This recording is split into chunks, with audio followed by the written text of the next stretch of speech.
দেহটা বেশি আসলো, যেহেতু রাত্রেবেলা বৃষ্টি হয়েছে, বৃষ্টির কারণে কিন্তু দেহটা আমাদের কাছে চলে আসছে।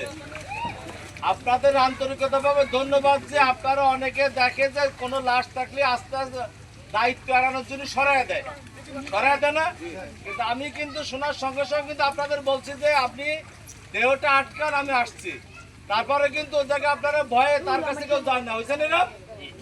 আমি যেহেতু নিজে আসছি নৌকা নিয়ে, এই যে আমাদের ড্রাইভারে বললি তারা কিন্তু সহায়তা করছে।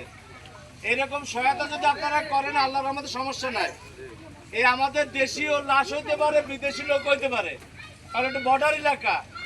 আমরা তার তথ্য জানানোর জন্য আমরা সিলেট পিবিআইকে আমরা জানাইছি, তারা এসে তাদের চেহারা দেখে বা আঙ্গুলের ছাপ নিয়ে আমরা তথ্য যাচাই করতে পারবো তার ঠিকানা কি। আমরা এখান থেকে এই লাশটা আমরা হাসপাতালে নিয়ে যাব। আপনারা আমাদের সহযোগিতা করবেন সবাই? সবাই বলো বাবা, সহযোগিতা করবেন তো?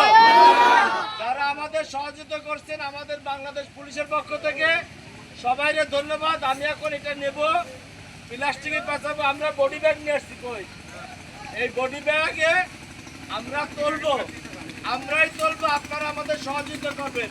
অনেকে সাহসী ব্যক্তি আছেন না, এই দেখেন এখনো কিন্তু সে দেহ ধরে আসছে, তার কিন্তু ভয় নাই। তাই আমাদের সহযোগিতা করবেন তো?